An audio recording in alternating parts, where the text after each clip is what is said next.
Hello welcome to Kerala stock market guide. അപ്പോൾ ഇന്ന് Thursday ആണ്.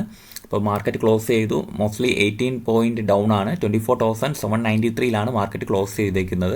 അപ്പോൾ നമ്മൾ പറഞ്ഞ ലെവൽസിനുള്ളിൽ തന്നെയാണ് നിന്നത്.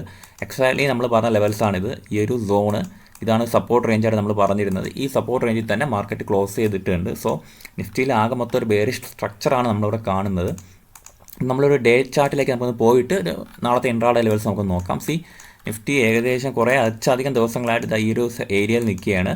ഓക്കെ, ഈ ഒരു ഏരിയ ബ്രേക്ക് ചെയ്യാൻ നിൽക്കുകയാണ്. അപ്പോൾ 24,400 ഞാൻ മുന്നേ പറഞ്ഞ പോലെ തന്നെ ഇപ്പോഴും സ്ട്രോങ് ആയിട്ടുള്ള സപ്പോർട്ടാണ്. ഓക്കെ, അപ്പോൾ 25,200 ആണ് റെസിസ്റ്റൻസും.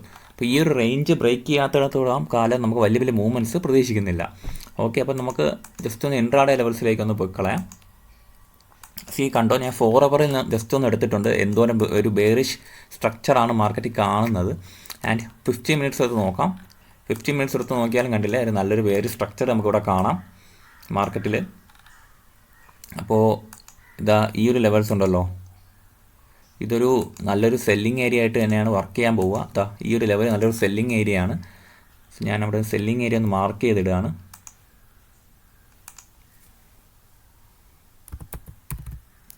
സെല്ലിംഗ് ഏരിയ ആയിട്ട് ഞാൻ മാർക്ക് ചെയ്തിട്ടാണ്. ഓക്കെ, നിങ്ങളും ഈ ലെവൽസിൽ സൂക്ഷിച്ച് മാത്രം ട്രേഡ് എടുക്കാൻ ശ്രമിക്കുക. പെട്ടെന്ന് ചാടിക്കയറി ബൈയിങ്ങിലേക്കൊന്നും പോകരുത്. ഓക്കെ, സെല്ലിംഗ് ഏരിയ ആണ്, നല്ലൊരു സെല്ലിംഗ് ഏരിയ 24,900 റേഞ്ചിൽ കിടപ്പുണ്ട്. ആൻഡ് നല്ലൊരു ബൈയിങ് ഏരിയ എന്ന് പറയുന്നത്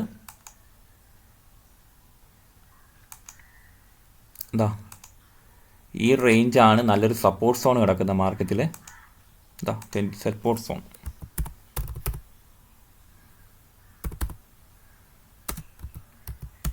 കണ്ടില്ലേ, ഈ ഒരു റേഞ്ച് നല്ലൊരു സപ്പോർട്ട് സോണായിട്ട് വർക്ക് ചെയ്യാൻ സാധ്യതയുണ്ട്. അപ്പോൾ ഈ ഒരു 24,490 ഇതാണ് സപ്പോർട്ട് സോൺ മാർക്കറ്റിൽ ഉള്ളത്. ആൻഡ് വീണ്ടും ഒരു സെല്ലിംഗ് പ്രഷർ കിട്ടാനുള്ള സാധ്യതയുള്ള സ്ഥലം ആൻഡ് ഈ ഏരിയ ആണ്. ഓക്കെ, ഈ രണ്ട് ഏരിയ സെല്ലിങ്ങിന് വേണ്ടി സൂക്ഷിക്കുക. ആൻഡ് മാർക്കറ്റ് നാളെ ഈ ഒരു സപ്പോർട്ട് ഹോൾഡ് ചെയ്യുമോ ഇല്ലേ എന്ന് നമുക്ക് നോക്കാം. മാർക്കറ്റ് ചിലപ്പം ചെയ്യാൻ പോകുന്ന ഒരു കാര്യം എന്ന് പറഞ്ഞാൽ ജസ്റ്റ് ഒരു ഗ്യാപ്പ് ഡൗണോ അല്ലെങ്കിൽ ഒരു സെല്ലിംഗ് പ്രഷറോ ഇങ്ങനെ തന്നതിന് ശേഷം ഒരു ഡബിൾ പാറ്റേണോ അങ്ങനെ എന്തെങ്കിലും തന്ന് മാർക്കറ്റ് ചിലപ്പോൾ ഈ ഏരിയയിലേക്ക്, സെല്ലിംഗ് ഏരിയയിലേക്ക് പോകാനുള്ള ചാൻസസ് ഉണ്ട്. മനസ്സിലായോ?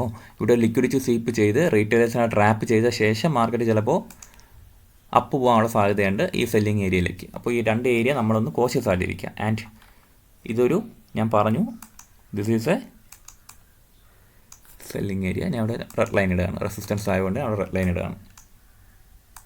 ഓക്കെ, ഇത് രണ്ടുമാണ് മാർക്കറ്റിലെ മികച്ച ഒരു സപ്പോർട്ട് സോൺസ്.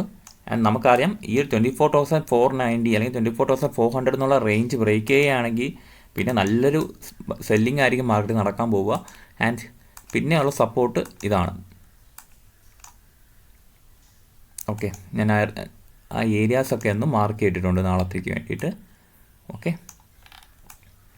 അപ്പോൾ ഞാൻ ഇങ്ങനൊരു മൂവ്മെൻറ്റ് മാർക്കറ്റിൽ പ്രതീക്ഷിക്കുന്നുണ്ട്. അതായത് ജസ്റ്റ് ഇവിടെ നിന്ന് സെല്ലിംഗ് നടക്കുന്നു, ഒരു ഡബിൾ പാറ്റേൺ എന്തെങ്കിലും ഉണ്ടാക്കി തിരിച്ച് മുകളിലേക്ക് പോകുന്നു.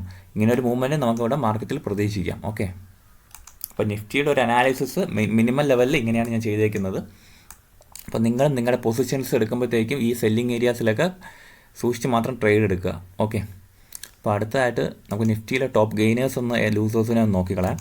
അപ്പോൾ ടോപ്പ് ഗെയിനേഴ്സിൽ Akash, One Life Cap, SPML Infra, Punjab Chem, Aeroflex എന്നൊക്കെ പറഞ്ഞ കമ്പനികളുണ്ട്. ഗാലൻറ്റ്, ആക്സിസ് കേറ്റ്സ്, ഇതൊക്കെയാണ് ടോപ്പ് ഗെയിനേഴ്സ്. ലൂസേഴ്സ് നോക്കുകയാണെങ്കിൽ Touch Wood, Cinevista, MKPL, SMS Pharma, അങ്ങനത്തെ കുറച്ച് സ്റ്റോക്കുകളും കൂടെ ഉണ്ട്. അപ്പോൾ മാർക്കറ്റിൽ ഇപ്പോൾ ഉള്ള ഗെയിനേഴ്സ് ലൂസേഴ്സ് നോക്കണ്ട. ഞാൻ പറഞ്ഞല്ലോ, ആ ഒരു ഏരിയ കവർ ചെയ്ത് കഴിയുമ്പോൾ നമുക്ക് നല്ല നല്ല സ്റ്റോക്കുകൾ, ട്രേഡ് അവസരങ്ങൾ വരുന്നതായിരിക്കും. അപ്പോൾ അതുവരെയൊക്കെ ജസ്റ്റ് ഒന്ന് ചെറിയ ചെറിയ ലെവൽസിൽ മാത്രം പ്ലേ ചെയ്യാൻ ശ്രമിക്കുക. അപ്പോൾ മാർക്കറ്റിൽ നാളത്തേക്ക് എന്തെങ്കിലും ന്യൂസ് ഉണ്ടോ എന്ന് നമുക്ക് നോക്കിക്കളയാം. ഓക്കെ, അപ്പോൾ മാർക്കറ്റിൽ നമുക്ക് പ്രധാനപ്പെട്ട ന്യൂസ് എന്ന് പറഞ്ഞാൽ talks for FTA with New Zealand may concluding 3 to 4 months says Piyush Goyal. അതായത് ഫ്രീ ട്രേഡ് അഗ്രിമെൻ്റ് ആണ് ന്യൂസിലൻഡുമായിട്ടുള്ള. അതൊരു 3-4 മാസത്തെ ഉള്ളിൽ കൺക്ലൂഡ് ചെയ്യുമെന്നാണ് പ്രതീക്ഷിക്കുന്നത്. ഇതാണ് ഒരു പ്രധാനപ്പെട്ട ന്യൂസ് നമ്മൾ കിടക്കുന്നത്. വേറെ എന്തെങ്കിലും ഒരു ന്യൂസ് ഉണ്ടോ എന്ന് ചോദിച്ചാൽ യെസ്, IPO ലിസ്റ്റിംഗ് കൊണ്ട് ഒസ്വാൾ പമ്പ്സ് എന്ന് പറഞ്ഞ കമ്പനിയുടെ ഷെയർ നാളെ ലിസ്റ്റ് ആവുന്നുണ്ട്. Experts 10 to 15% listing gain. Oswald pump എന്ന് പറഞ്ഞ കമ്പനിയുടെ ഷെയർ നാളെ ലിസ്റ്റ് ആവുന്നുണ്ട്. 10-15% മൂവ്മെൻറ്റ് എക്സ്പേർട്സ് പറയുന്നുവെന്ന് മണി കൺട്രോളിൽ ഒരു ആർട്ടിക്കിൾ കിടപ്പുണ്ട്. സോ ഇത് രണ്ടുമാണ് മാർക്കറ്റിലെ പ്രധാനപ്പെട്ട ന്യൂസും. അപ്പോൾ നിഫ്റ്റിയുടെ ലെവൽസും ഒക്കെ ഇന്നത്തെ ടോപ്പ് ഗെയിനേഴ്സും ടോപ്പ് ലൂസേഴ്സും ഒക്കെ നമ്മൾ കണ്ടു. അപ്പോൾ ഞാൻ പ്രത്യേകിച്ച് പറയുന്നുണ്ട്, ഈ ഒരു ലെവൽസ് ഉണ്ടല്ലോ, ഈ ഒരു 4 ഏരിയകൾ കവർ ചെയ്ത് ബ്രേക്കൗട്ട് ചെയ്താൽ മാത്രമേ വലിയ മൂവ്മെൻറ്റ് നമുക്ക് നിഫ്റ്റിയിൽ പ്രതീക്ഷിക്കേണ്ടതുള്ളൂ. സോ വലിയ അഗ്രസീവായിട്ടുള്ള പൊസിഷൻസ് ഒന്നും വെള്ളിയാഴ്ച ദിവസമായിട്ട് എടുക്കാൻ നിൽക്കണ്ട. അപ്പം എല്ലാവരും സേഫായിട്ട് മാത്രം പ്ലേ ചെയ്യുക. നമുക്ക് മാർക്കറ്റ് ഇനി നല്ല നല്ല അവസരങ്ങൾ തരും. അപ്പോൾ അതുവരെയൊക്കെ കുറച്ച് ക്ഷമയോടെ കാത്തിരിക്കാം. ഓക്കെ, അപ്പോൾ ഞാൻ നാളെ ഒരു നല്ലൊരു വീഡിയോ ആയിട്ട് വരുന്നതായിരിക്കും. അപ്പോൾ അതുവരേക്കും താങ്ക് യു.